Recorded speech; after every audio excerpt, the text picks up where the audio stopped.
भगवान का वांग्मय स्वरूप है भागवत, उसको हम लोग प्रणाम करते हैं। और जिसकी तत्व की चर्चा इस भागवत में हुई है, उस श्री कृष्ण तत्वों को भी हम प्रणाम करते हैं। और जिनकी विभूति है, यानी कि शुकाचार्य स्वयं, तो जिनके मुख से ये भागवत रस निकल रहा है, उनको भी हम प्रणाम करते हैं। और जिनके कारण ये रस निकल रहा है, वो महात्मा परीक्षित, उनको भी प्रणाम करते हैं। ये सभी के सभी भगवत स्वरूप है, इसीलिए हम लोग उसको प्रणाम करते हैं। हम लोग पिछले इसमें षष्ठ स्कंध में वृत्रासुर की कथा देख रहे थे। वृत्रासुर के जो पहले जो सम्राट चित्रकेतु, उसकी बात चल रही थी। चित्रकेतु एक सम्राट, फिर उसके बाद उनका महर्षि अंगिरा के साथ उनकी भेंट हो जाती है, और उनके ही आशीर्वाद से उनको पुत्र की प्राप्ति हो जाती है। पुत्र की प्राप्ति होने के बाद फिर रानियों के मन में जो एक द्वेष होता है, उसकी वजह से उसको वो जहर पिला देते हैं, वो मर जाता है। और फिर सभी एक प्रकार की शोक की छाया सब पूरे राज्य पर और राजा और रानी के ऊपर फैल जाती है। और फिर से उनका शोक मिटाने के लिए स्वयं देवर्षि नारद आते हैं और अंगिरा जी भी आते हैं और उनका शोक निवारण करते हैं, उनको आत्म तत्व के ये देते हैं, ज्ञान देते हैं। और फिर उनके संतुष्टि के लिए वो जो मृत बालक रहता है, उसके जीवात्मा को भी वो बुलाते हैं। और वो मृत जीवात्मा जो रहता है, माने जीवात्मा जो रहता है, वो राजा और बाकी उपस्थित लोगों को वो भी ज्ञान का उपदेश देता है और कहता है कि ये सभी कुछ जो है, अभी इस जन्म में तुम हमारे पिता हो या ये मेरी माँ है, लेकिन ऐसे कितने मेरे जन्म हो चुके हैं और अब आने वाले इसमें भी कितने जन्म होंगे, तो किसके लिए रोना है और किसके लिए फिर ये करना है, शोक करना है। तो जब उस जीवात्मा की बात जब ये लोग सुनते हैं, तब ये लोग शांत हो जाते हैं। और फिर उसके बाद में अंगिरा जी उनको उपदेश देते हैं चित्रकेतु की, कि तुम संकर्षण भगवान की आराधना करो और उनको प्रसन्न करो। तो फिर वो संकर्षण भगवान की आराधना करते हैं, तपस्या करते हैं, उनको प्रसन्न करते हैं। और फिर उनको विद्याधर, ये उस जैसे गंधर्व है ना, यक्ष गंधर्व किन्नर या और भी जैसी है, उस विद्याधर श्रेणी में ये आ जाते हैं सम्राट चित्रकेतु। तो इनकी कथा आगे चलती है। एक बार चित्रकेतु अपने ही विमान में बैठ कर के ऋषि मुनियों की सभा में गए थे। वहाँ पर देखा कि महादेव अपने पार्वती जी को गोद में लेकर के बैठे हुए हैं। तो इस प्रकार का दृश्य देखने के बाद में उनके मन में क्या एक विचित्र कल्पना आती है, और फिर उनका उपहास करते हैं, महादेव जी का उपहास करते हैं। तब जानते नहीं है कि महादेव जी कौन हैं, फिर भी उनका उपहास करते हैं। तब पार्वती जी उनको अभिशाप दे देती हैं कि तुमने इस प्रकार से किसको न जानते हुए भी तुमने ये उसका उनका महादेव का अपराध तुमने किया, यानी और उनको इस प्रकार से अपमानित किया, तो इसीलिए तुम असुर योनि में जन्म ले लो। ये उनका अभिशाप उसको चित्रकेतु को मिलता है। चित्रकेतु हालांकि रहता है बहुत बड़ा भगवत भक्त है, और उसका भगवान के श्री चरणों में उसका अनन्य प्रेम है। और इसके कारण वो कहता है कि देवी जी, माता जी, जो आपने जो हमको शाप दिया है, वह प्रसन्नता से मैं आपको शिरोधार्य करता हूँ। और ये तो केवल मेरा प्रारब्ध था कि ये मुझे मिलना था, और इसीलिए मुझे ये आज शाप आपसे मिल गया है। और केवल ही भगवान की माया से ही सब कुछ ये समस्त रचना हुई है। तो क्या शाप है, क्या अनुग्रह है, क्या स्वर्ग है, क्या नरक है, क्या सुख है, क्या दुख है, सभी तो मतलब प्रभु ही हैं। तो इसीलिए मैं आपके शाप को आनंद से शिरोधार्य कर लेता हूँ। और अगर मैं आपको ये प्रसन्नता के लिए आपकी प्रसन्नता के लिए ये नहीं कह रहा हूँ, लेकिन मैं चाहता हूँ कि अगर मुझसे कुछ गलती हो गई हो, अनुचित बात हो गई हो, तो उसके लिए मुझे क्षमा करें। तो इस प्रकार से पार्वती जी को और महादेव को प्रसन्न करके विमान में बैठ करके वो वहाँ से निकल जाते हैं। तो सबको आश्चर्य लगता है। तो फिर भगवान महादेव उनका इसका स्पष्टीकरण देते हैं कि देखा जाए तो जो चित्रकेतु है उसके पास भगवान के भक्ति का बल है, ज्ञान और वैराग्य का बल है, और केवल वासुदेव के यानी कि भगवान के श्री चरणों में भक्ति भाव रखते हैं। इसी के कारण वो इस शाप को अपने धारण कर दिए, क्योंकि उनके लिए जो द्वंद्व है वो सब एक माया मरीचिका के समान प्रतीत होते हैं, और इसीलिए समान भाव से देखने वाले ये बन गए हैं। इसलिए उन्होंने इसमें राग न किया न द्वेष न किया। हालांकि यहाँ पर शुकदेव जी कहते हैं कि महादेव जी के इस प्रकार कहने से उनका पार्वती जी की भी चित्तवृत्ति शांत हो गई, उनका भी क्रोध शांत हो गया, और वो कहते हैं कि परम प्रेमी भक्त होने के नाते वो भी चित्रकेतु भी उनको उल्टा शाप दे सकते थे देवी जी को, लेकिन उन्होंने नहीं दिया। यही साधुता का लक्षण है। शुकाचार्य कहते हैं कि यही साधु पुरुष का लक्षण है कि उन्होंने शाप मिलने के बाद भी उन्होंने देवी जी को फिर से प्रतिशाप नहीं दिया, क्योंकि उनका मन जो था पूरा भगवत भाव से पूर्ण था, और जो कुछ भी आया उनकी ही अनुग्रह से, शाप भी उनके लिए मानो एक अनुग्रह की तरह उनको प्रतीत हो गया।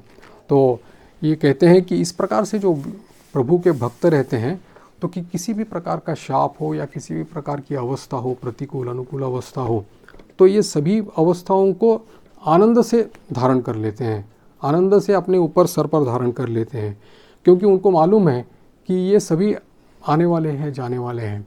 इनकी अनित्यता वो ठीक तरह से जानते हैं। हमारी गति कहाँ है? परम गति कौन है? प्रभु ही हैं। प्रभु के चरणारविंद ही हमारी गति है। ये इसीलिए ये श्रद्धा जो उनके पास में रहती है, ये श्रद्धा का, वैराग्य का, ज्ञान का बल जो उनके पास रहता है, उसी के कारण ही इन्होंने ये किया। फिर वृत्रासुर को अभिशाप के कारण में असुर योनि की प्राप्ति होती है और उसका नाम वृत्रासुर बन जाता है। तो अब जैसा असुर योनि में जन्म है, असुर कुल में जन्म है, तो उसी के अनुसार रजोगुण और तमोगुण की प्रधानता उसके जीवन में ज़्यादा रहती है, और फिर वो तरह तरह के उनके अत्याचार, साक्षात देवलोक पर भी आक्रमण करके देवताओं को परास्त कर देना, वहाँ से इंद्र को और सभी लोगों को वहाँ से भगा देना, इस प्रकार से बलहीन करके छोड़ दिया। अब सभी लोग मानो तीनों लोग त्रस्त हो गए। तब सभी इंद्रादि देवता ब्रह्मा जी के पास इसका उपाय के लिए वहाँ पर जाते हैं, और वहाँ जाने के बाद में वो कहते हैं कि केवल आश्रय ले लो, प्रभु का आश्रय ले लो, उनको पूछ लो इसका उपाय क्या है। तो श्रीहरि के पास जाते हैं और उसका उपाय पूछते हैं। तब श्रीहरि बोलते हैं, पर फिर वो जो नारायण कवच जो है वो इंद्र को प्रदान कर देते हैं। बोलते हैं इसके प्रभाव से तुम शक्तिशाली बन जाओगे। और दूसरा जो महर्षि दधीची है, जिनकी मतलब तपस्या से हाड़ तक उनके जो हड्डियां हैं वो तो पवित्र हो गई और वज्र जैसी हो गई है, तो वो अगर अपने शरीर छोड़ देते हैं और तुमको इस हड्डियों को तुमको दे देते हैं, तो विश्वकर्मा तुम्हारे लिए उसी हड्डियों से वज्र की सृष्टि कर सकता है। वज्र नामक जो अस्त्र है उसकी सृष्टि कर सकता है, और उसी वज्र के सहायता से वृत्रासुर का वध कर पाओगे। तो इंद्र दधीजी के पास जा कर के उनसे प्रार्थना करता है, और दधीजी भी समस्त मानव जाति के कल्याण के लिए अपने शरीर को त्याग करके उसको अपनी हड्डियां प्रदान कर देते हैं, जो परम पवित्र रहती हैं। इसीलिए परम पवित्र है, इसलिए उसमें इतनी ताकत है, मजबूती है, इसीलिए वो उसी हड्डियों के द्वारा विश्वकर्मा जो है वो वज्र नामक जो अस्त्र है, वज्र यानी कि अभेद्य जिसको बोलते हैं, जिसका कोई ये कर नहीं सकता, भेदन नहीं कर सकता, ऐसा वज्र नामक जो अस्त्र है वो यहाँ पर तैयार करते हैं। और फिर इंद्र उस वज्र के और नारायण कवच के उसका आश्रय लेकर के इसका वध करते हैं, वृत्रासुर का वध करते हैं। और फिर इसके बाद में अदिति और दिति के संतानों का भी यहाँ पर वर्णन किया हुआ है। और फिर राजा मरुदगणों का आविर्भाव ये भी बताया गया है। कुछ पुंसवन व्रत की विधि इत्यादि ये सब यहाँ पर वर्णना की गई है। इसको छोड़ करके हम सीधा अभी सप्तम स्कंध में चले जाते हैं। भागवत के 7वें स्कंद में, जहाँ नारद युधिष्ठिर संवाद और जय विजय की कथा आती है।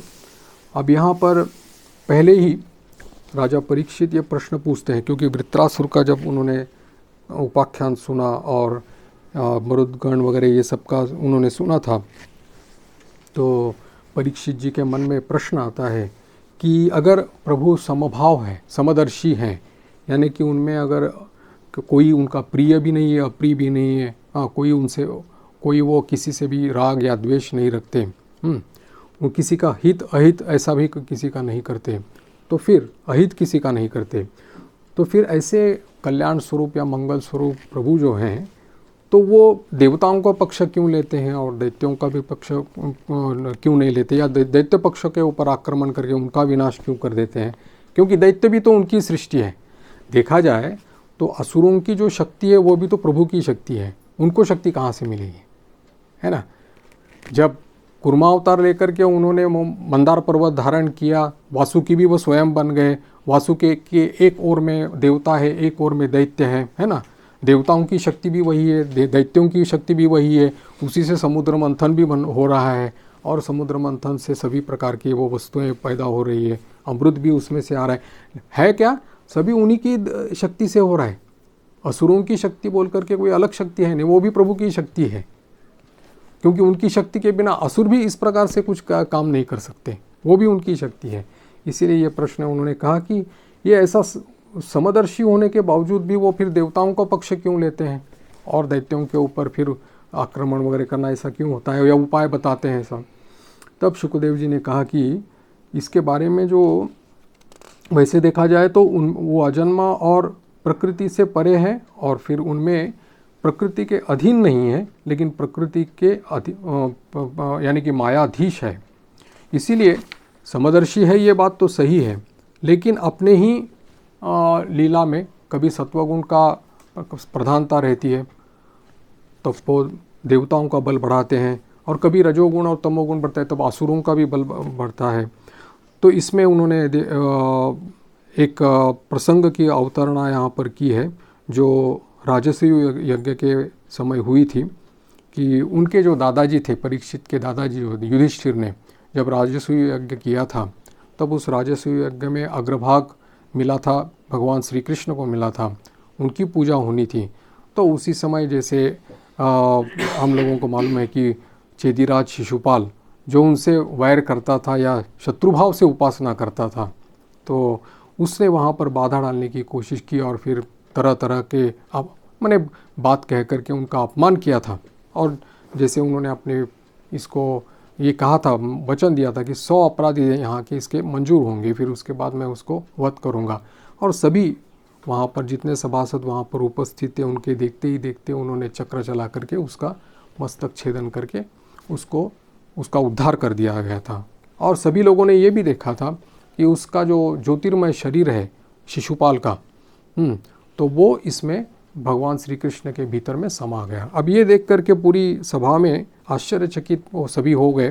तो इसीलिए राजा युधिष्ठिर भी यहाँ पर नारद जी को प्रश्न करे, क्योंकि वहाँ नारद जी भी उपस्थित थे। वो बोलते हैं कि कैसी विचित्र बात है कि जो व्यक्ति दिन रात द्वेष करता था, और जो व्यक्ति दिन रात उनका अपमान करता था, द्वेष वैर करता था, निंदा करता था, और ऐसे व्यक्ति को कि वहाँ पर वो उनका शरीर जो है दिव्य शरीर फिर हो करके वो फिर भगवान में समा गए, कृष्ण के शरीर में, ये कैसे हो सकता है?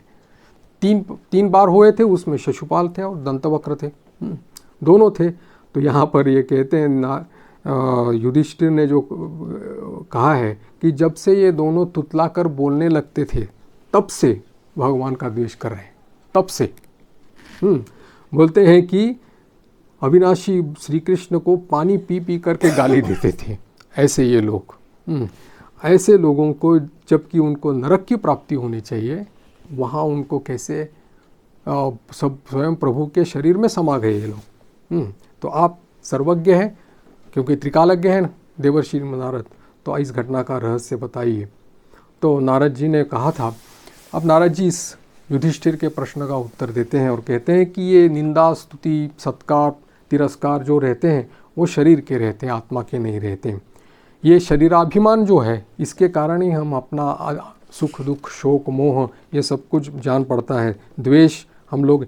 लेकिन यहाँ पर यह है कि वैर भाव से हो या वैरहीन भक्ति भाव से हो, भय से हो, स्नेह से हो, कामना से हो, किसी भी तरह से अगर भगवान में अपना ये लगा दे, पूर्ण रूप से अपना मन लगा देना चाहिए। यहाँ पर कहते हैं कि एक उदाहरण देते हैं, भृंगी कीड़ा का उदाहरण देते हैं। भृंगी कीड़ा क्या करता है कि एक अपना जो शिकार है, छोटा सा कीड़ा जो, उसको पकड़ करके ले आ करके उसको अपने बिल में रख देता है, और उसका एक ये रहता है, वो गूं करके ऐसा उसका आवाज़ करते रहता है। तो वो भी जो कीड़ा जिसको पकड़ा है वो दूसरे जाति का हो, लेकिन सुनते सुनते सुनते वो भी अपने आप को भृंगी समझने लगता है। ये अपने आप को मानसिक रूप से वो पूरी तरह से भृंगी में परिवर्तन हो जाता है। तो वो कहते हैं कि जैसे भृंगी कीड़े को लाकर अपने छिद्र में बंद करके फिर इस प्रकार से वो गुनगुनाता हुआ उसको भी अगर परिवर्तन कर सकता है, वही बात है प्रभु के स्मरण या जो लोग उपासना करते हैं उनकी। एवं कृष्णे भगवती माया मनुज ईश्वरे वैरेण पूत पापमानम पाप तम अपुर अनुचिंतया। तो इसीलिए कहे हैं कि कामात् द्वेषात् भयात् स्नेहात् यथा भक्तेश्वरे मनः आवेश्य तदगम हित्वा बहवस तद्गतिम गता।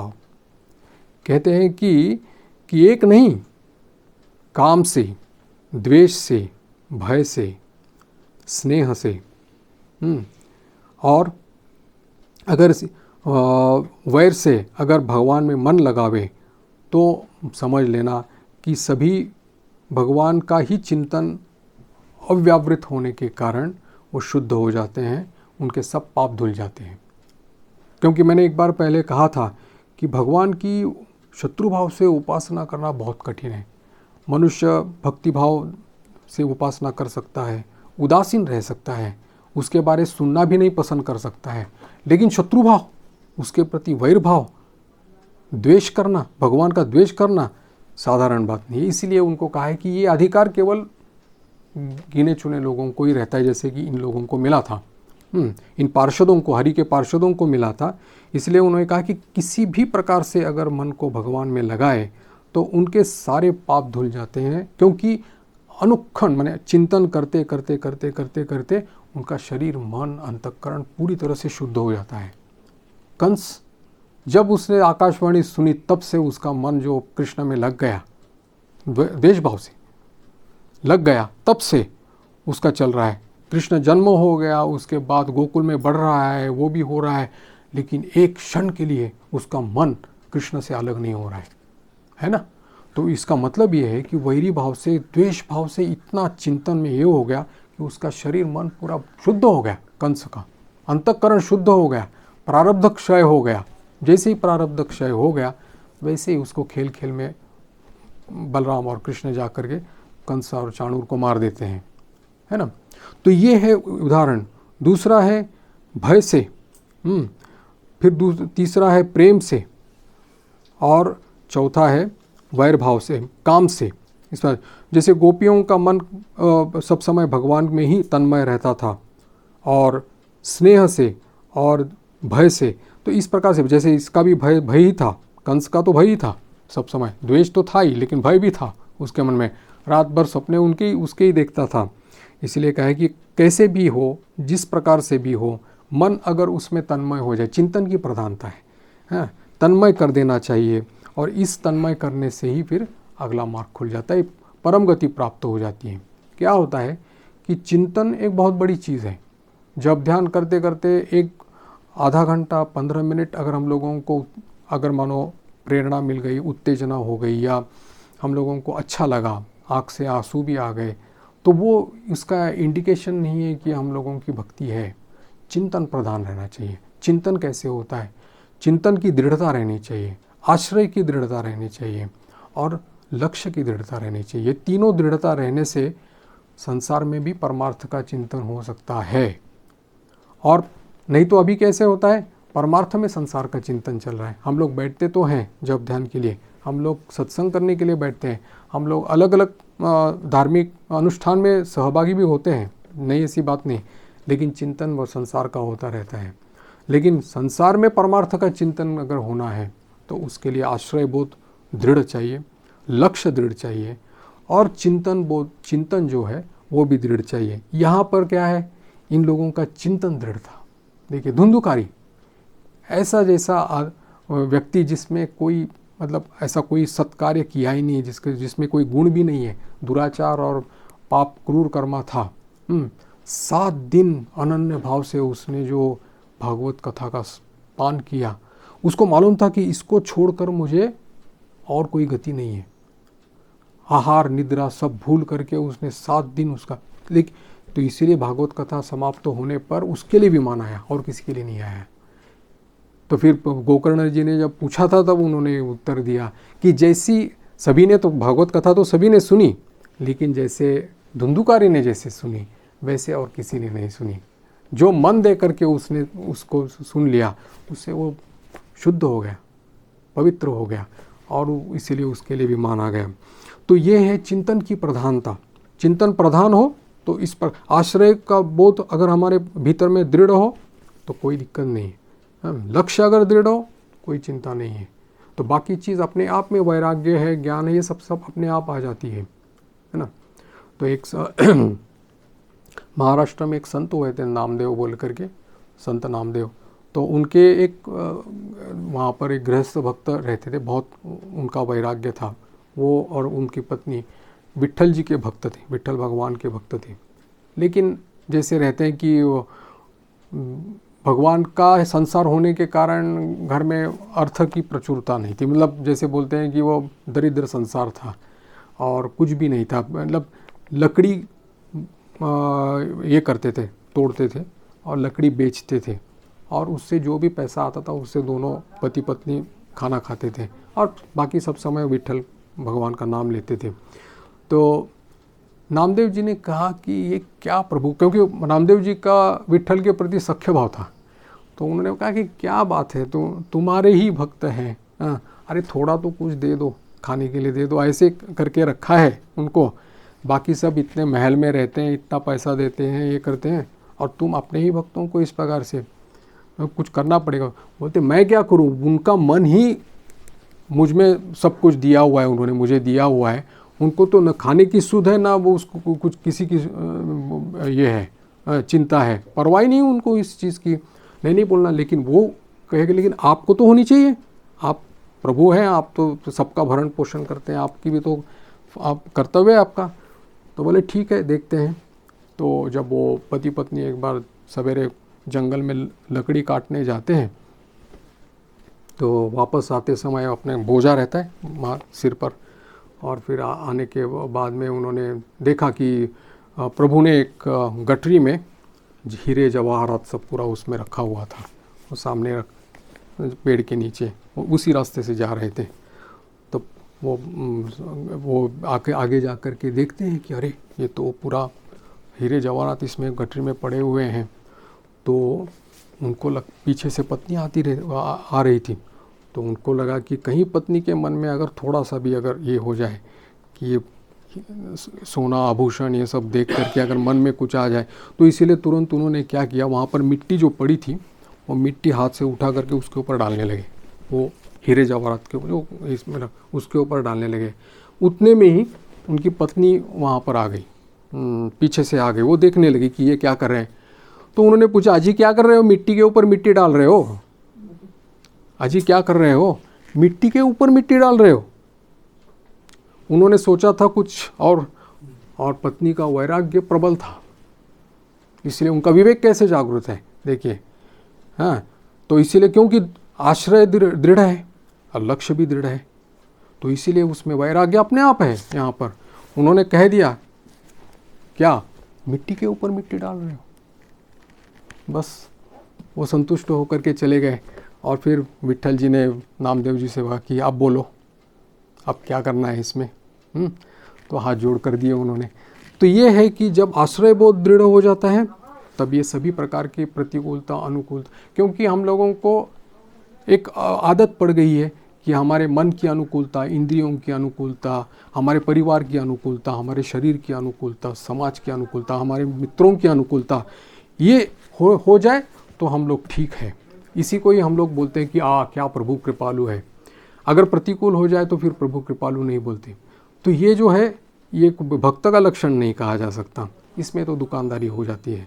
तो इसलिए यहाँ पर ये लोग जो है ये इस प्रकार के भक्त थे। वैसे ही सनातन गोस्वामी जी जो अपने इसमें थे, गोस्वामी जी 6 गोस्वामी है ना, इसमें वृंदावन में रहते थे सनातन गोस्वामी जी, तो उनके पास भी ऐसे ही एक गरीब भक्त आता है, भक्त नहीं, ऐसे ही एक गरीब आदमी आता है, बोलता है कि, और उन मन में ये रहता है, धारणा रहती है ना कि महात्मा लोगों को थोड़ा सा बोल दे तो हमको कुछ अर्थ वगैरह मिल जाए, या कृपा करे तो कुछ हो जाए ऐसा। तो बोलते कि अरे महाराज क्या बताएं, बड़े गरीब हैं और कुछ खाने पीने की व्यवस्था नहीं हो पा रही, कुछ कर दीजिएगा करके। तो अब संतों का प्रभाव है, तो इतने द्रवित हो जाता है, तो उन्होंने एक पेड़ के नीचे जा कर के एक मणि उठा देते हैं, बोलते इसको ले लो। और वो बोलते इसको पारसमणि बोलते हैं। ये पारसमणि का ये प्रभाव ये है कि जहाँ भी लोहा है उसको छूने दो वो सोना हो जाता है। तो अब कोई किसी भी बात की तुमको चिंता नहीं है, सोना ही सोना तुम्हारे जीवन में आ जाएगा। तो वो हाथ में पारसमणि ले लेता है, बहुत बड़ी खुशी से निकल जाता है वहाँ से। और फिर वहाँ रास्ते में जाते रहता है, तो उसके मन में विचार आ जाता है कि ये महात्मा है, एक फटे कपड़े पहनते हैं और माधुकरी करके खाते हैं, रोटी मांग के खाते हैं, इनको मालूम है कि ये पारसमणि यहाँ पर है। वो खुद ही तो उसको व्यवहार कर सकते थे, प्रयोग कर सकते थे इसके लिए कि भाई आप अपने ही भोजन का जुगाड़ करने के लिए वो ये सब कर सकते थे, लेकिन मुझे उन्होंने दे दिया, इसका मतलब ऐसा होगा कि पारसमणि से भी कोई एक बढ़कर चीज़ है जो इस महात्मा के पास है, ऐसा उन्होंने सोचा। फिर वो ऐसा सोच करके वो वापस चले जाते हैं सनातन गोस्वामी जी के पास। तो वो बोलते हैं कि ये आपने जो पारसमणि हमको दिया था, लेकिन पारसमणि से भी आपके पास बढ़िया चीज़ है, जिसलिए तो आपने हमको ये दे दिया। तो वो चीज़ क्या है? बोल रहे अरे वो तो ऐसी चीज़ है, बोलते हैं श्याम सुंदर मणि जो मेरे पास में है उसकी कोई तुलना नहीं है, उसका कोई मूल्य ही नहीं है, इस त्रिभुवन में नहीं है, वो मेरे पास है। तो बोलते वो मुझे चाहिए फिर, तो फिर मुझे वो मणि चाहिए, श्याम सुंदर मणि मुझे चाहिए। देखिए माने क्या है कि संतों के प्रभाव से उसको वो तो मिल गया, लेकिन साथ साथ उसको ये भी विवेक संतों के आशीर्वाद से या उनके संस्पर्श से मिल गया।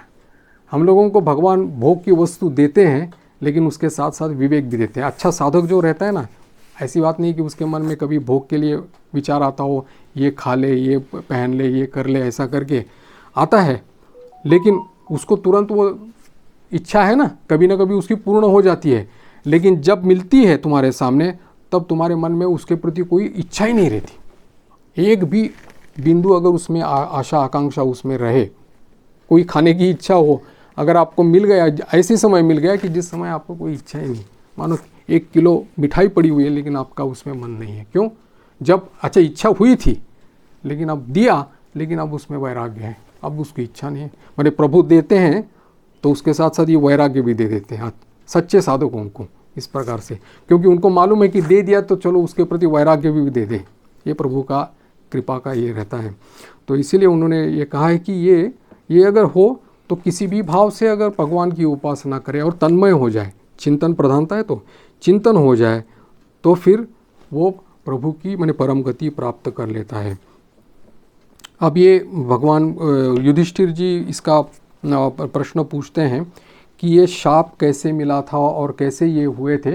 तो ये कहानी हम लोगों ने पीछे देखी है कि जय विजय का वहाँ से पार्षदों का वहाँ से पतन होना, और 3 जन्म उनके हुए थे, जैसे हम जानते हिरण्याक्ष हिरण्यकश्यपु, और फिर रावण कुंभकर्ण शिशुपाल दंतवक्र। इसमें पहला जो था उनका हिरण्याक्ष का ये हुआ था, जन्म हुआ था, हिरण्याक्ष का वध वराह अवतार में उन्होंने किया था। और फिर हिरण्यकश्यपु जो उसका भाई था, तो उस हिरण्यकश्यपु ने अभी अपने भाई का जो वध हुआ था, भगवान के हाथ वध हुआ था, उसका बदला लेने के लिए उन्होंने तपस्या उन्होंने करना। अभी देखिएगा, मैंने ये जो कहा था कि आसुरी शक्ति जो है वो भी प्रभु की दी हुई है, तो उन असुर लोग भी जानते हैं कि प्रभु की शक्ति के बिना कुछ नहीं हो सकता, प्रभु की शक्ति के बिना कुछ नहीं हो सकता। इसलिए रावण कुंभकर्ण ने भी बहुत घोर तपस्या की है, विभीषण ने भी तपस्या की है, इन्होंने भी, हिरण्यकश्यप और हिरण्याक्ष ने भी तपस्या की है। क्यों? क्योंकि वो शक्ति उनको अर्जन करनी थी, इसीलिए उन्होंने और यहाँ पर अब हम लोगों का अभी जो उपाख्यान आएगा वो सबसे प्रिय उपाख्यान है प्रहलाद जी का। भक्त श्रेष्ठ प्रहलाद जो है वो है हिरण्यकश्यप के चतुर्थ संतान। तो उनका यहाँ पर हम लोगों का उपाख्यान होगा। हिरण्यकश्यप जो था तो उसने अपने शक्ति से वो सभी माने देवलोक सभी लोगों को वहाँ पर उसने जय प्राप्त किया था। और उनकी पत्नी का नाम था कयाधु, ये कयाधु उसका नाम था। और फिर वो जा कर के उनको अमरत्व प्राप्त करना था, इसलिए जो कहानी है जाते हैं और बड़ी घोर तपस्या में मंदराचल जो ये है वहाँ पर जा कर के वो तपस्या करते हैं, बड़ी कठोर तपस्या करते हैं। और वहाँ पर सभी मतलब तपस्या के प्रभाव से या उससे आग से पूरा मानो त्रिभुवन जलने लगता है। तब सभी लोग ब्रह्मा जी को बोलते हैं, तब ब्रह्मा जी जा कर के उनको वरदान ये करते हैं, मांगने के लिए कहते हैं। तब वो अमरत्व का ये कहता है, तब बोलते हैं अमरत्व तो कोई है ही नहीं, मैं खुद ब्रह्मा जी होने के बावजूद भी मेरा भी एक कार्यकाल है, वो मुझे पूरा हो जाएगा तो मेरा भी लय हो जाएगा, तो अमरत्व तो कोई है नहीं। तो इसलिए उसने मांगा कि न कोई देव से, न कोई मनुष्य से, पशु से, इससे ये न दिन में मरूंगा न रात में मरूंगा, ऐसा वरदान वो मांग लेते, न किसी अस्त्र से न किसी शस्त्र से मेरा वध हो जाएगा।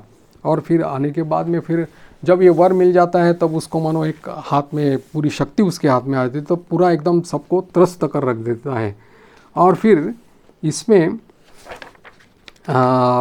ये है कि इसी के कुल में कयाधु जो उसकी पत्नी रहती है, उसका चतुर्थ पुत्र जो रहता है वो प्रहलाद जी के रूप में यहाँ पर आता है। अब प्रहलाद जी का चरित्र तो हम लोगों ने सबने पढ़ा है, बचपन से सुनते आए हैं, बुज़ुर्गों से भी सुना है, पढ़ा भी है, कहानी तो हम लोगों को मालूम है। लेकिन भगवत भक्त की जो भक्ति की विवेचना है, उसका जो रस है, आज इसका पान हम लोग करेंगे। क्योंकि प्रहलाद जी की भक्ति सर्वश्रेष्ठ मानी जाती है। जो भक्ति शास्त्र के जो आचार्य हैं, भक्ति के जो आचार्य हैं, उनमें से प्रहलाद जी का नाम अन्यतम है। जैसे नारद जी का नाम लिया जाता है, भक्त श्रेष्ठ प्रहलाद कहा जाता है। स्वामी जी ने भी भक्ति की व्याख्या जब करनी थी तब उस समय उन्होंने वो ये किया था, प्रहलाद जी की व्याख्या का उन्होंने, प्रहलाद जी की व्याख्या ही उन्होंने कही थी कि या प्रीति रविवेका नाम विशेषवनुपायिनी सा में त्वाम अनुस्मरत सा में हृदयान माँ अपसर्पतु। स्वामी जी ने इसका उल्लेख किया है, कहा है कि विषयी लोगों की जैसे विषय के प्रति जो स्वाभाविक आसक्ति रहती है, चिंतन जो होता है वो स्वाभाविक चिंतन होता है, चिंतन करना नहीं पड़ता, वैसी ही प्रभु तुम्हारा स्मरण करते समय वो स्वाभाविक आसक्ति मेरे हृदय में कभी न छूटे। त्वाम अनुस्मरत सा में हृदयान माँ अपसर्पतु, मेरे हृदय से मानो वो दूर न हो जाए। कौन सी? वो स्वाभाविक आसक्ति या स्वाभाविक आकर्षण जो विषयी लोगों का विषय के प्रति रहता है, वही तुम्हारा स्मरण करते समय वैसा ही आकर्षण या वैसे ही मतलब उसकी आसक्ति तुम्हारे प्रति मेरी हो जाए, वो कभी हृदय से मेरे दूर न हो जाए, ऐसा उनका।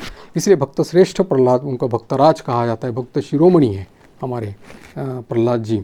और वो उनका जन्म होता है इसी दैत्य कुल में, हिरण्यकश्यप के चतुर्थ पुत्र के रूप में उनका यहाँ पर आविर्भाव होता है। और इनके लिए फिर क्योंकि इनके दैत्यों के गुरु है शुक्राचार्य, और उस समय शुक्राचार्य के दो पुत्र थे, षंड और अमर्क, ये दोनों के नाम दिए हैं। तो ये दोनों राजमहल के पास में ही रह कर के इन बालकों को, दैत्य बालकों को पढ़ाया करते थे, गुरुकुल जैसा करके। और फिर प्रहलाद जी ने फिर यहाँ पर क्योंकि जन्म से ही भक्ति का रस पाए हुए हैं, वासुदेव के चरणों में उनकी प्रीति है, अनन्य भक्ति है, इसीलिए वो कहते हैं कि मेरा आप अगर हिरण्यकश्यपु अपने इस संतान को बहुत प्यार करता है, प्रहलाद जी को। तो वो कहता है कि बताओ तुम्हें कौन सी बात अच्छी लगती है, तो वो केवल हरि के गुण गाने लगता है। और फिर जब उसके हरि के अपने ही शत्रु की गुण सुनता है तब उसका बड़ा क्रोध आता है। तो वो गुरु के पुत्रों को बुला करके कहता है कि किस प्रकार की आप शिक्षा इन लोगों को दे रहे हो, बालकों को दे रहे हो, ऐसी उल्टी बुद्धि कैसी हो गई उसकी कि मेरे ही शत्रु की प्रशंसा कर रहे हो। तो प्रहलाद जी भी ये कहते हैं कि ये जब प्रभु की जब कृपा करते हैं तो मनुष्यों की पाशविक बुद्धि नष्ट हो जाती है और मैं हूँ, मैं शरीर, ये भाव भी वहाँ से छूट जाता है। इसीलिए मेरा तो कोई इस शरीर से संबंध है नहीं, मैं तो मेरा तो मन जो है श्री हरि के चरणों में निवेदित है। तो इस प्रकार से बात सुन करके फिर वो गुरुपुत्रों को लगा देते हैं कि आप इनको ठीक तरह से शिक्षा दे दीजिए। और प्रहलाद जी कुछ देर तक उनके पास रह करके फिर हिरण्यकशिपु जब पूछता है कि तुमको बताओ कौन सी बात अच्छी लगती है, तो वो नवधा भक्ति का वर्णन करता है। श्रवणम, कीर्तनम, स्मरणम, पाद सेवनम, अर्चनम, वंदनम, सख्य, दास्य और ये आत्मनिवेदन। तो ये इस प्रकार की नवधा भक्ति जो है उसकी वर्णना करता है। तब और गुस्सा हो जाते हैं और फिर गुस्सा हो करके फिर वो कहते हैं कि प्रहलाद जी कहते हैं कि संसार के लोग तो पीसे हुए को ही पीस रहे हैं, चबाए हुए को ही चबा रहे हैं। उनकी इंद्रियां वश में न रहने के कारण वे भोगे हुए विषयों की फिर भोगने के लिए संसार रूप घोर नरक की ओर जा रहे हैं। और इसीलिए मैं ये सब कुछ पढ़ना नहीं चाहता, ये सब कुछ करना नहीं चाहता। अब वो तो हम लोग जानते हैं कि जैसे इस प्रकार की बात आती है तो हिरण्यकशिपु नाना प्रकार के उपाय करते हैं मारने के लिए, उसको ये करने के लिए, तेल में डालना इत्यादि इत्यादि जो है वो सभी प्रकार की उसकी शक्तियाँ कोई काम नहीं करती, क्योंकि उसका मन वासुदेव में निवेदित है, भगवान के श्री चरणों में निवेदित है। और इसीलिए किसी भी प्रकार का कोई भी फर्क उनमें नहीं पड़ता। कूटस्थ बुद्धि ठाकुर जिसको बोलते हैं ना कि जो हथौड़ी पड़ती है जिसके ऊपर वो जो लोहार शाला रहती है उसमें जो हथौड़ी से मारते हैं, उसके ऊपर क्या बोलते हैं उसमें, एनविल, तो उसके ऊपर मारते रहते हैं तो उसमें कोई फ़र्क नहीं पड़ता। ये बोलते हैं कि जो सच्चा भक्त रहता है उसकी कूटस्थ बुद्धि रहती है, उसको किसी भी प्रकार का फ़र्क नहीं पड़ता। तो अपने ही पिता के द्वारा इस प्रकार के नाना उसको परेशान करने के लिए जो जिस प्रकार से उसको परेशान किया, उसको तो मारने के लिए उन्होंने जो उपाय अवलंबन किए थे उसमें भी उनकी कूटस्थ बुद्धि रही। और फिर उन्होंने शुक्राचार्य के जो 2 पुत्र थे उन्होंने उनको कहा कि आप तो तीनों लोगों के स्वामी हैं, इस बालक की बात पे क्या इतना नाराज़ हो जाते हैं, ये कर देते हैं। अभी शुक्राचार्य भी अभी है नहीं, जब वो आ जाएंगे तो ऐसा उपदेश कर लेंगे तो फिर वो उसकी मति गति ठीक हो जाएगी, ऐसा कहते हैं। तो वहाँ पर फिर जा कर के धर्म, जैसे हमारे 4 पुरुषार्थ माने जाते हैं, धर्म, अर्थ, काम और मोक्ष। तो उन्होंने धर्म और अर्थ, काम, इन तीनों के बारे में उन्होंने शिक्षा देना शुरू कर दिया। मोक्ष के बारे में, मोक्ष तो परम पुरुषार्थ है, उसके बारे में इन्होंने शिक्षा नहीं दी। तो उसके बाद में जब भी ये खेलने के बहाने अपने जो आसपास के बड़े जो दैत्य बालक जो उसके पास रहते थे उनको उसने बुलाया और फिर उनको वो ये उपदेश भगवत स्मरण का, भगवत चिंतन करने का उपदेश देता है प्रहलाद जी उस उम्र में, बालक अवस्था में। अब वो बहुत बड़ा ये है, असुर बालकों को जो उपदेश दिया है, माने एक बहुत सुंदर है और उसमें एकदम मतलब ऐसा लगता है कि कोई एक भक्ति रस में डूबा हुआ ऐसा महात्मा जो है, प्रेमी है, वो उपदेश दे रहा है ऐसा एकदम। तो प्रहलाद जी बोल रहे हैं अपने दैत्य बालकों को, बोलते कि कौमार आचरित प्राज्ञो धर्मान भागवतान यह दुर्लभम मानुषम जन्म तदप्य ध्रुवम अर्थदम। कहते हैं कि ये दुर्लभम मानुषम, मनुष्य जन्म ऐसे ही दुर्लभ है, ऐसे ही दुर्लभ है। इसलिए बुद्धिमान मनुष्य को बुढ़ापे के भरोसे या जवानी के भरोसे नहीं रहना चाहिए। उसको कौमार आचरित प्राज्ञो, जो बुद्धिमान है उसको क्या करना चाहिए, कुमार अवस्था से ही उसको भगवत मार्ग में चलना चाहिए, क्योंकि उसके पास जो समय है वो इतना कम है कि उस समय में उसको भगवत लाभ, भगवत प्राप्ति करनी है। इसीलिए। और वो कहते हैं कि जो सभी प्राणियों के स्वामी हैं, सुहृद है और प्रियतम हैं, उनको अनन्य भक्ति से ही प्राप्त किया जा सकता है। सुखम इंद्रियकम दैत्या देह योगेन देहिनाम सर्वत्र लभ्यते दैवात यथा दुखम अयत्नतः। वो कहते हैं कि देखो, बालकों से बातचीत चल रही है, बोलते हैं कि जो सुख है, हाँ, संसार का जो सुख है, वो अगर आपके तकदीर में लिखा हुआ हो तो वो आपको मिलेगा ही। तो फिर उसके लिए प्रयास करने की क्या ज़रूरत है? अगर मानो आपके इसमें रोटी लिखी हुई है तो आप पहाड़ के टीले पर भी जा कर के वहाँ पर बैठ जाओ तो रोटी वहाँ तक चली आएगी, रोटी वहाँ तक चली आएगी, आपको वहाँ रोटी तक जाने की ज़रूरत नहीं पड़ेगी। तो इसलिए कहते हैं कि अगर ये सुख जो है वो अगर तुम्हारे इसमें लिखा हुआ है तो वो तो तुमको मिलने वाला ही है, तो उसके लिए प्रयास करने की क्या आवश्यकता है। और उसके लिए बोलते हैं कि अपने शक्ति को, आयु और शक्ति दोनों को क्यों व्यर्थ ये करना चाहिए, कष्ट देना चाहिए, क्योंकि वो अपव्यय है ना। आयु का भी अपव्यय होता है, शक्ति का भी अपव्यय होता है और समय का भी अपव्यय होता है। उससे तो भगवान के परम माने कि कल्याण स्वरूप की तो प्राप्ति नहीं होती। वो कहते हैं तत्प्रयासो न कर्तव्यो यत आयुर्व्यय परम न तथा विंदते क्षेम मुकुंद चरणाम्बुजम। इससे भगवान का कल्याण जो स्वरूप है, मंगल भवन अमंगलकारी का, उसका दर्शन हम लोगों को नहीं हो सकता उससे। इससे बोलते हैं कि हमारे सिर पर बहुत सारे भय सवार रहते हैं। ये जो शरीर है ये तो रोग और शोक से ग्रस्त है। हमारे जो माने कहते हैं कि पुंसो वर्ष शतम ही आयु। आयु हमारी कितनी है? ज़्यादा से ज़्यादा 100 साल। प्रहलाद जी का उपदेश चल रहा है, बोलते 100 साल की आयु है। इस 100 साल की आयु में 20 साल तक हम लोगों को पता ही नहीं चलता। और 1/4 भाग तो हम लोगों का नींद में चला जाता है। 24 घंटे में 6 घंटा तो आदमी सोता है ना। तो ऐसे ही आप 100 साल तक गिनिए तो 1/4 भाग तो ऐसे सोने में चला गया, 1/4 भाग हम लोगों के अपने दैहिक क्रिया में चला गया। बाकी जब तक उम्र हो जाती है, मतलब एक अवस्था जैसे प्राप्त हो जाए, कौमार से यौवन में आ जाए, तब तक मन उसका अगर कोई ये ना हो तो वो भी उसका समय जो है वो भी उसका ये है। अच्छा, कोई अगर सोचे कि बुढ़ापे में अगर कर दे तो बुढ़ापे में तो संभव ही नहीं, क्योंकि उस समय कामना वासना उसको ऐसे ग्रस्त करके रहती है तो फिर वो उसका कुछ नहीं हो पाता। तो इसीलिए कहा है कि ये इस प्रकार की जो हम लोगों के जीवन की जो उलझन है, तो आसक्ति है, घर द्वार की जो आसक्ति है, इसमें ही हमारी बची कुची आयु जो है हाथ से निकल जाती है। तो वो यहाँ पर कहते हैं जिनकी इंद्रिया वश में नहीं है ऐसा कौन सा पुरुष होगा जो घर गृहस्थी में आसक्त और माया ममता की मजबूत फांसी में फंसे हुए अपने आप को उससे छुड़ाने का साहस करे। जिसके मन में धन की तृष्णा है, कौन त्याग कर सकता है। जो अपने घर परिवार के प्रति जो आसक्त है वो कैसे उसको छोड़ सकता है। इस प्रकार के उन्होंने ये कहा है कुटुंब पोषाय वियन निजायु न बुध्यते अर्थम विहतम प्रमत्तः सर्वत्र तापत्रय दुखितात्मा निर्विद्यते न सो कुटुंबरा।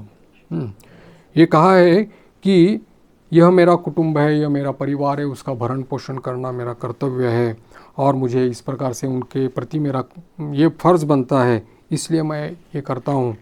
तो ये प्रमाद है, ये अज्ञान है। और इसीलिए वो बोलते हैं कि ऐसे ही मनुष्य दैविक और भौतिक तापों से जलता रहता है। दैहिक, दैविक और भौतिक तापों से जलता रहता है, फिर भी वैराग्य का उदय नहीं होता। कैसी विडंबना है। और इतने होने के बावजूद भी हम लोग सतर्क नहीं होते, सचेतन नहीं होते। पारलौकिक और लौकिक दोनों के दोषों को जानते हुए भी कामना के वश हो जाता है। मालूम है कि इससे कुछ होने वाला है नहीं, तो भी फिर बार बार मन उससे मतलब कितने बार इस कामना वासना की थप्पड़ हम लोग खाए हुए हैं और गिर पड़े हैं। कितने बार कामना वासनाओं ने हम लोगों को परास्त किया हुआ है। ये तो ये कहते हैं कि कोई विद्वान हो सकता है, कोई पढ़ा लिखा हो सकता है, लेकिन भगवत भक्त नहीं हो सकता। भगवत भक्त नहीं हो सकता।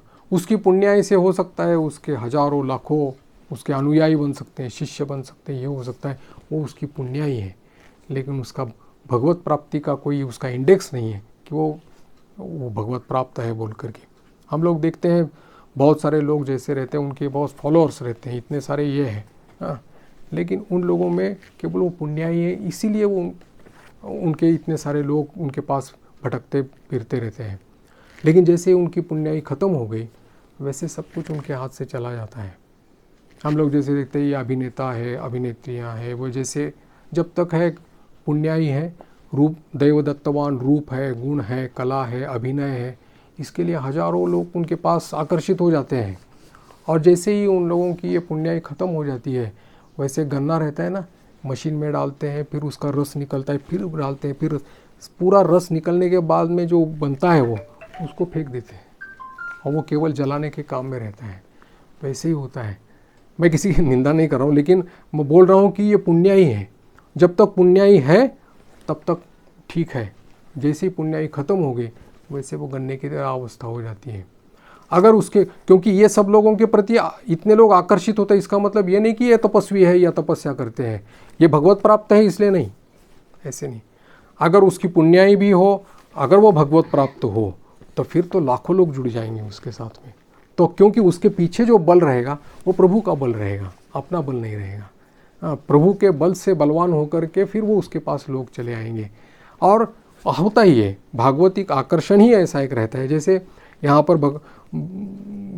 भक्त प्रहलाद जो है अपने दैत्य बालकों को जो समझा रहे हैं और वो शांत मन से सुन रहे हैं, यही एक उसका उदाहरण है कि ये भागवती आकर्षण है प्रहलाद जी के प्रति, इसलिए पूरे शांत चित्त से ये सुन रहे हैं। वो कहते हैं कि इसीलिए भाइयों, तुम लोग इस दैत्य संग छोड़ दो, दैत्य लोगों का संग छोड़ दो और नारायण की शरण ग्रहण कर लो। और कहते हैं कि प्रसन्न करने के लिए कोई ज़्यादा परिश्रम या प्रयत्न नहीं करना पड़ता, क्योंकि वो स्वतः सिद्ध वस्तु है जो सर्वत्र है, सर्वत्र व्याप्त है और सभी जगह में है।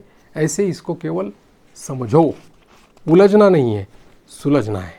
बस क्या कि वही सब कुछ है, वही सब भूतों में, सभी जीवों में, सभी इसमें विराजमान है। हम लोगों को जो शिक्षा मिल रही है क्या, कि धर्म, अर्थ और काम, ये दो गुरुपुत्र जो हैं वो हम लोगों को इसकी शिक्षा दे रही है, जिससे मन विषय की प्रति जाता है और विषयों के प्रति जाने से हम लोगों को फिर से उसमें आसक्ति बढ़ जाती है और फिर त्रिताप ज्वाला शुरू हो जाती है। ये पुरुषार्थ है, लेकिन परम पुरुषार्थ नहीं है। वो कहते हैं कि धर्म, अर्थ और काम, ये जो पुरुषार्थ है, इनका काम यानी कि इनका अगर जो ये पुरुषार्थों का अगर मनुष्य को लाभ भगवत चरणारविंद में दास्ता या आत्मसमर्पण करने में न रहा, तो फिर ये अर्थहीन है। परम पुरुषार्थ, धर्म, अर्थ और काम, ये तीनों अगर मनुष्य को शरणागत होने में या आत्मसमर्पण करने में सहायक न हो, तो ये अर्थहीन है, क्योंकि मोक्ष ही परम पुरुषार्थ है। तो इसलिए मैंने ये तुम लोगों को ये निर्मल ज्ञान जो है, विशुद्ध ज्ञान जो है, भागवत विशुद्ध भागवत धर्म जो है, ये मैंने तुम लोगों को कहा। ये नारायण जी ने, प्रभु ने, नारायण हरि ने, श्री हरि ने किसको बताया था? नारद जी को कहा था, और नारद जी ने ये उपदेश मुझे किया था, ऐसा उन्होंने कहा। वो कहते हैं कि ज्ञानम तदेतत् अमलम दुर्वापः नारायणो नरसक किल नारदाय एकांतिनाम भगवतः तद अकिंचनानाम पादारविंद जसाम आप्लुत देहिनाम स्यात्। बोलते हैं कि ये जो परम माने भागवत धर्म जो है वो कैसे मुझे प्राप्त हुआ, कि जो भगवान के प्रेमी हैं वो, और अकिंचन है। अकिंचन का अर्थ होता है कि जिसका और कोई सहायता नहीं है, उसका कोई अवलंबन नहीं है, एक प्रभु छोड़ करके और कोई उसका अवलंबन नहीं है, वो अकिंचन है। उनके संस्पर्श से जो है वो इस प्रकार से भगवत भाव स्फुरण होता है। श्रुतम एतत् मया पूर्वम ज्ञानम विज्ञान संयुतम धर्मम भागवतम शुद्धम नारदा देवदर्शनात्। ज्ञान और विज्ञान के सहित ये जो विशुद्ध भागवत धर्म है, उसका उपदेश मुझे नारद जी के मुँह से प्राप्त हुआ था, ऐसा ये प्रहलाद जी यहाँ पर कह रहे हैं। अब सहपाठी जो है उसके, वो पूछ रहे हैं कि देखो, तुमने तो यहाँ जन्म ग्रहण कर लिया, राजमहल में ही तुम बड़े हो गए, और अभी दैत्य पुत्रों जो है वही तुम्हारे गुरु है। तो इन लोगों ने ही तो तुमको पढ़ाया है, तो कैसे कह सकते हो कि मुझे हमारे समझ में नहीं आता कि नारद जी ने तुमको कैसे उपदेश दिया, नारद जी ने कैसे तुमको पढ़ाया। ये कहा, तब ये बात आ जाती है कि प्रहलाद जी का नारद जी के पास से उपदेश ग्रहण कैसे हो गया। तो यहाँ पर जैसे कि कुछ समय पहले हम लोगों ने देखा कि हिरण्यकश्यपु जब तपस्या करने के लिए जाते हैं, मंदाराचल पर्वत में जाते हैं, तब राज्य एक तरह से राजाहीन हो जाता है वहाँ पर। हाँ, तो एक माने बलहीन हो जाता है। तो देवता लोग इसका लाभ उठाते हैं और आक्रमण कर देते हैं इसकी नगरी पर और पूरी लूटपाट करके उसको। तब इंद्र जो है वो उसकी माता को, कयाधु को बंदी बना करके ले जाते हैं। कयाधु माता तो बहुत बड़ी मतलब रोती रहती है, उसके पेट में है प्रहलाद जी, गर्भवती रहती है, उसके पेट में है प्रहलाद जी। तो अब इंद्र कहता है कि ये अभी इसको रखने से कोई मतलब ही नहीं, इसको मारना ही चाहिए, क्योंकि उसका अंश ही ये तो है, हिरण्यकश्यपु का अंश ही इसके भीतर गर्भ में बढ़ रहा है। तब रास्ते में ही उनमें देवर्षि नारद जी से मुलाकात होती है। वो वहाँ पर आकर के उसको रोकते हैं, न देवराज जी से कहते हैं, इंद्र जी से कहते हैं कि ये सती साध्वी है और इस प्रकार से उसको तुमको ले जाना नहीं चाहिए। तो बोले कि नहीं, इसके पेट से जो निकलेगा वो भी तो दैत्य निकलेगा। तब नारद जी आश्वस्त कर देते हैं कि इसके पेट में जो है गर्भस्थ जो शिशु है वो है भगवान का परम प्रेमी भक्त है, साक्षात भक्त श्रेष्ठ है, और तुम अगर सोचोगे भी तो भी इसको मार नहीं सकते, क्योंकि परम भक्त है, विष्णु का परम भक्त उसके गर्भ में बढ़ रहा है, इसलिए उसको तुम छोड़ दो। अब इंद्र नारद जी की बात सुनते हैं और उस माता को छोड़ देते हैं, कयाधु को छोड़ देते हैं। और इतना ही नहीं, कयाधु की प्रदक्षिणा कर देते हैं। क्यों? क्योंकि उसके भीतर में भगवत भाव का पोषण करने वाला श्रेष्ठ भक्तराज वहाँ पर है। ये है देवता लोग भी, आ ब्रह्म भुवनान लोकान पुनरावर्तिनोर्जुन, जैसे कहा है कि संसार सुख से लेकर के ब्रह्मलोक तक के जितने भी सुख है वो अगर किसी व्यक्ति को प्राप्त हो जाए तो फिर भी उसको वो क्षीणे पुण्य मर्त्यलोकम विशंति, वो पुण्यलोक, सब पुण्य जब खत्म हो जाएगा तब उसको इस मृत्युलोक में फिर से आना ही पड़ता है। इसलिए देवता लोग इंद्र तो देवराज है, वो स्वयं उनकी परिक्रमा करके सम्मान करते हैं कि भक्त श्रेष्ठ की क्या ये है और कितना अमूल्य है, मतलब वो चीज़। और इसके बाद में देवर्षि नारद जी अपनी माता को, माने उनकी माता को लेकर के उनके आश्रम जाते हैं और कहते हैं कि जब तक तुम्हारे पति तपस्या करके वापस नहीं आते तब तक तुम यहाँ रहो, ऐसा कहते हैं। और फिर रोज़ उसको विशुद्ध भागवत धर्म का रहस्य ज्ञान वो पढ़ाते हैं।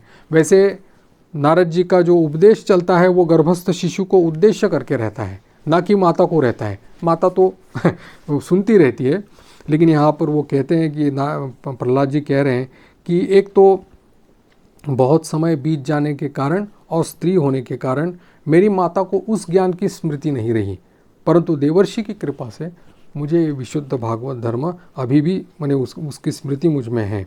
इसलिए मेरी बात पर तुम लोग श्रद्धा करो और श्रद्धा करके फिर तुम्हारी भी बुद्धि इस प्रकार से शुद्ध, क्योंकि ये विशुद्ध भागवत धर्म है, इसलिए तुम उसके द्वारा तुम भी शुद्ध हो जाओगे। और यहाँ पर वो कहते हैं कि सभी प्रकार के जो संसार की इसका वर्णन करके फिर कहते हैं कि तस्मात् भवद्भिः कर्तव्यम कर्मणाम त्रिगुणात्मनाम बीज निर्हरणम योग प्रवाहो परमोधिय। कहते हैं कि क्या तुम लोगों को उचित है कि इन गुणों के अनुसार होने वाले कर्मों का बीज नष्ट कर देना चाहिए, इससे बुद्धि वृत्तियों का प्रवाह निवृत्त हो जाता है और इसी से ही परमात्मा का साक्षात्कार हो जाता है। हम लोगों ने पहले भी देखा था, कर्म का सबीज नाश जो है, कर्म एक श्रृंखला जैसा है, अविद्या काम कर्म संसार जो है, संसार का कारण ही है कर्म, और कर्म का कारण है कामना, कामना का कारण है अविद्या। यानी कि कर्मों का बीज जो है वो अविद्या है। इस अविद्या के कारण ही सब कुछ माने ये संसार विस्तार कर रहा है, तो उसको ही बोल रहा है कि बीज से उसको नष्ट कर देना चाहिए। जैसे भुना हुआ चना जो रहता है ना, उसको अगर आप डाल दो उससे कोई अंकुरित नहीं होता वो, क्योंकि भुना हुआ है। इसलिए उससे नहीं होता। तो ठीक भगवत प्राप्त जो रहता है, जो भगवत ज्ञान से पूर्ण रहता है, तो उसके द्वारा किसी भी प्रकार की सृष्टि नहीं हो सकती। ये कहता है कि वो अभी यहाँ पर गुरु शुश्रूषया भक्त्या सर्वलब्धार्पणेन च संगेन साधु भक्तानाम ईश्वराराधने च, कहते हैं कि गुरु की प्रेम पूर्वक सेवा, जो कुछ मिले भगवान को समर्पित कर देना, भगवत प्रेमी महात्माओं का सत्संग, भगवान की आराधना, इस प्रकार से इस साधनों से भगवान में स्वाभाविक प्रेम हो जाता है, स्वाभाविक। और ये समझना चाहिए कि सभी श्रीहरि जो है सभी जगह में विराजमान है। अब वो कहते हैं कि भगवान के लीला शरीरों से किए हुए अद्भुत पराक्रम, अद्भुत अनुपम गुण चरित्रों का श्रवण करके आनंद से फिर उसका रोम रोम खिल उठ जाता है, रग रग में, रोम रोम्स में इसका ये आ जाता है, और फिर वो केवल नारायण का ही आश्रय लेकर के रहता है।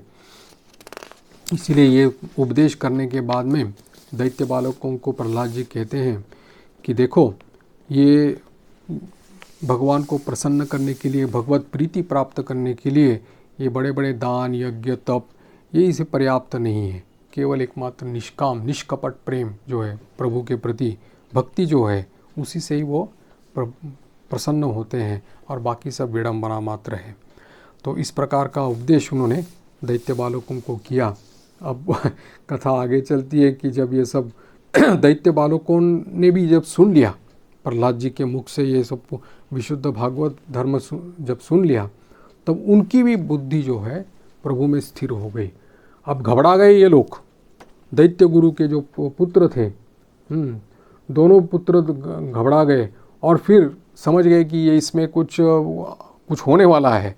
तो इसीलिए वो सीधे हिरण्यकश्यप के पास जाते हैं और उसको निवेदन कर देते हैं कि ये हमारे द्वारा कुछ नहीं हुआ है, लेकिन ये आपके बालक द्वारा इन लोगों को भक्ति भाव का उपदेश दिया हुआ है, और सभी बालक अभी उसमें लगे हुए हैं। तो जा कर के फिर हिरण्यकश्यप बहुत गुस्सा हो जाते हैं, और फिर जो वो कहते हैं, वो फिर प्रहलाद जी को जब बुलाते हैं अपने सामने, तब भी प्रहलाद जी जो है समभाव में स्थित है, उनको कोई फ़र्क नहीं पड़ता। तो वो उसका तिरस्कार करते हैं और ये कहते हैं कि तब उसको उल्टा उपदेश दे देते हैं प्रहलाद जी उनको, कि किस प्रकार से अपने ही इंद्रियों को वश करके किस प्रकार से अपने मन को प्रभु में लगाना चाहिए, इसका उपदेश दे रहे हैं। तब ये हद हो जाती है उनकी हिरण्यकश्यप के लिए। और फिर वो जैसे वो हम लोग जानते हैं कहानी में कि ये खंबे में भी तुम्हारा प्रभु है कि नहीं, तो उसमें गुस्सा मार देते हैं, और गुस्सा से जब घुसा मार देते हैं उसके ऊपर में, ये खंबे के ऊपर, तब वही नृसिंह भगवान उसमें से प्रकट हो जाते हैं। यानी कि जो अंतर्यामी है वही बहिर्यामी होकर के प्रकट हो गए सबको दर्शन देने के लिए। ये प्रभु की कृपा है। ऐसा नहीं कि केवल प्रहलाद जी को दर्शन दिया, यहाँ पर सबको, जो भी उपस्थित थे, दैत्य उपस्थित थे, बाकी जितने भी उपस्थित थे, सभी सूक्ष्म रूप से या स्थूल रूप से जो भी उपस्थित थे, सबको नृसिंह भगवान के दर्शन हो गए। इसलिए भगवान का जो आविर्भाव होता है सबके कल्याण के लिए होता है। इसलिए वो अंतर्यामी बहिर्यामी रूप से वो प्रकट हो गए। और इन्होंने फिर यहाँ पर जो भागवत अभी इसमें जो वर्णन है ना, उनके विकराल स्वरूप का वर्णन किया हुआ है। नरसिंह है ना, नरसिंह दोनों, पशु भी नहीं है और पूरे तरह से मनुष्य भी नहीं है। आधा शरीर पशु का, सिंह का है, और नीचे में मनुष्य का शरीर है। और फिर पूरी उनका दिया है कि उनके केश कैसे हैं, उनकी आँखें लाल और भयंकर, दाढ़े विकराल, तो तीखी जीभ तलवार की तरह लपलपती हुई, कान निश्चल, फूली हुई नासिका, फूला हुआ मुंह, पहाड़ के गुफा के समान। इस प्रकार से पूरा मतलब एक विकराल स्वरूप जो है उसका वर्णन यहाँ पर उन्होंने किया है। और फिर जैसे गरुड़ सांप को पकड़ लेता है वैसे वो हिरण्यकश्यप को पकड़ लेते हैं, और वो छूटने की कोशिश करता है लेकिन वो छूट नहीं पाता। फिर भी उसको लगता है, हाथ में ढाल तलवार लेकर के फिर भी दौड़ जाता है, और फिर वो उसके सांप चूहे को जैसे पकड़ लेता है वैसे वो पकड़ लेते हैं, और फिर देहरी पर पटक देते हैं उसको, हिरण्यकश्यप को, और अपनी जंघा पर ले लेते हैं, और फिर उसको याद दिला देते हैं, देखो अभी दिन भी नहीं है, रात भी नहीं है, संधि क्षण है, कोई अस्त्र शस्त्र नहीं है हाथ में, नख है, हैं, ना मैं पशु हूँ ना मैं देवता हूँ या नर हूँ, आधा नर और नारा पशु हूँ। और फिर उसको वहाँ पर अपने हाथों से उसको मार करके खदेड़ खदेड़ करके उसको मार देते हैं, कलेजा फाड़ करके उसको पटक करके मार देते हैं। तो हिरण्यकशिपु की ये जो मृत्यु होने के बाद में फिर पूरे त्रिभुवन में यानी कि ये हो जाता है, पुष्पों की वृष्टि होने लगती है और सभी तरह का एक उत्साह आनंद का वातावरण। लेकिन जो इनका गुस्सा था वो अभी कम नहीं हुआ है, जिसके कारण इसलिए भगवान के जो अवतार होते हैं तो इसमें इनका जो अवतार है नृसिंह का अवतार आवेश अवतार कहते हैं। जैसे अर्चा अवतार, खंडा अवतार वगैरह, जैसे द्वादश कला, अष्टकला, षोडश कला, तो वैसे ही इनका आवेश अवतार कहा गया है। आवेश में आकर के उन्होंने अवतार लिया, किस लिए? इसका वध करने के लिए लिया। तो ये आवेश अवतार है। तो फिर अभी उसका गुस्सा जो है भयंकर उनका ये हो रहा है, तो उसको किसी भी तरह से वो अपने काबू में नहीं ला पा रहे। और इससे पूरा क्या हो रहा है कि पूरा तीनों लोग पूरे कांप रहे और जल रहे। इसकी वजह से इनकी इस प्रलय आशंका हो रही है। उसमें सभी लोग, ब्रह्मा जी, रुद्र, इंद्र, जितने भी लोग वहाँ पर उपस्थित हैं, सब ने अपनी अपनी तरफ से इनकी स्तुति की है और कहा है कि आप थोड़ा शांत हो जाइए, आपका जो उद्देश्य था वो तो हो गया। स्वयं लक्ष्मी जी को भी कहते हैं कि, लेकिन लक्ष्मी जी भी घबरा जाती हैं वो स्वरूप देख करके। तो फिर ब्रह्मा जी सोचते हैं कि जिसके लिए आविर्भाव हुआ था उसको ही क्यों नहीं भेजा जाए। इसीलिए प्रहलाद जी को बोलते हैं तुम ही जा कर के उनको शांत कर दो।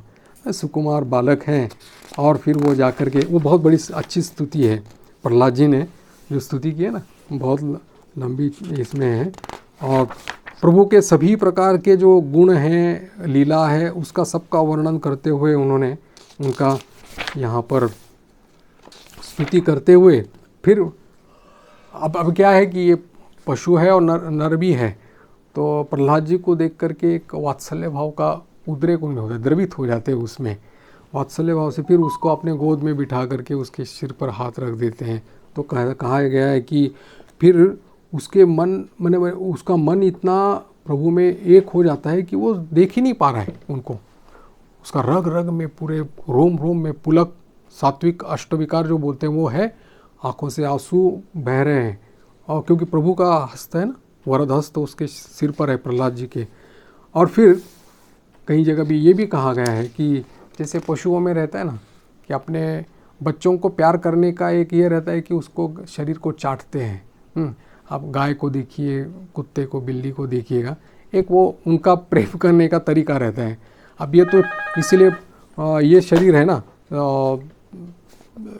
क्या बोलते हैं, पशु शरीर है, यानी कि सिंह का शरीर है, इसीलिए प्रहलाद जी को वो चाटते रहते हैं, क्योंकि वात्सल्य भाव से, क्योंकि वो सुकुमार बालक है ना, वात्सल्य का माने द्रवित हो जाता है उनका हृदय, तो इसलिए वो चाटते रहते हैं। तो उससे अपने आप ही उनका मन जो है,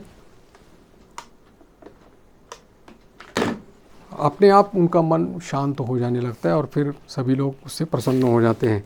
तो ये है भगवान, मैंने इनकी प्रहलाद जी की जो ये जो प्रेम है, अहेतु की प्रेम है। इसलिए हम लोग जो उदाहरण देते हैं ना, ठाकुर बोलते हैं कली में नारदीय भक्ति है, तो वैसे ही प्रहलाद जी की भक्ति भी अहेतु की भक्ति है, अहेतु की, हाँ, निष्काम भक्ति है, निष्कपट भक्ति है, निष्कपट प्रेम है प्रभु के ऊपर। और कैसे होना चाहिए, तो ये यहाँ पर प्रहलाद जी को यहाँ पर कहा है। फिर प्रहलाद जी का जो वर मांगने के लिए जो कहते हैं यहाँ पर कि मैं तुम्हारे ऊपर संतुष्ट हूँ, तुम्हारी जो अभिलाषा है तुम मांग लो। तब प्रहलाद जी कहते हैं कि अगर आप तो स्वयं वरदाता है, तो वरदान शिरोमणि का है वो, यदि राशिश में कामान वरांस्तम वरदर्शभ कामानाम हृदय सर्वोहम भवतस्तु वृणे वरम। अगर आप मुझे मुँह मांगा वर देना चाहते ही हो, वरदान करना ही चाहते हो, तो ये वर दीजिए कि मेरे हृदय में कभी भी किसी भी कामना का बीज अंकुरित ही ना हो, कभी भी किसी भी कामना का बीज अंकुरित न हो। क्योंकि हृदय में कामना का आवेश आने से फिर कहते हैं कि इंद्रिय, मन, प्राण, आत्मा, धर्म, धृति, मति, लज्जा, श्री, तेज, स्मृति और सत्य, ये सब के सब जो है, यानी कि दैवी संपत्ति जो है, सब के सब धीरे धीरे नष्ट हो जाते हैं। इसीलिए जब मन में रहने वाली कामनाओं का मनुष्य त्याग कर देता है, तभी भगवत स्वरूप को प्राप्त होता है। इसलिए आप मुझे यही वरदान दीजिए।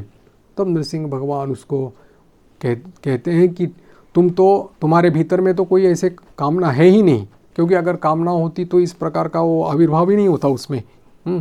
भक्त चूड़ामणि है, इसलिए उसमें किसी भी प्रकार की कामना तो उसमें है नहीं।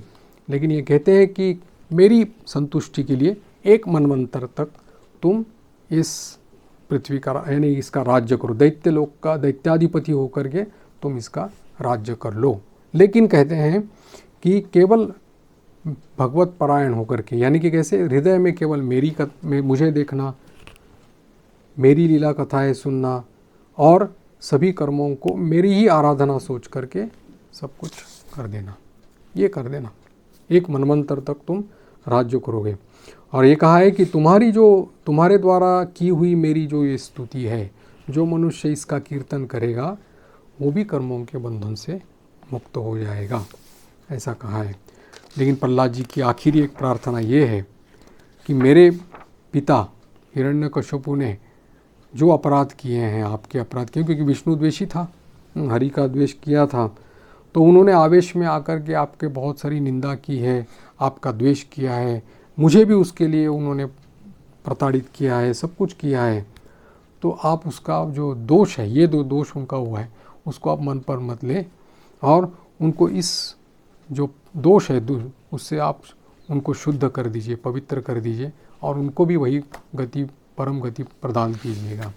नृसिंह भगवान कहते हैं कि वो तो मेरा दर्शन जब उनको हो गया तब वो पवित्र हो ही गए, उसके लिए तुमको अलग से प्रार्थना करने की आवश्यकता ही नहीं थी। और इतने ही नहीं, तुम्हारी 21 पीढ़ियाँ जो है वो पवित्र हो गई तुम्हारी। क्यों? क्योंकि तुम जैसा कुल को पवित्र करने वाला भक्त श्रेष्ठ इस दैत्य कुल में पैदा हो गए ऐसे।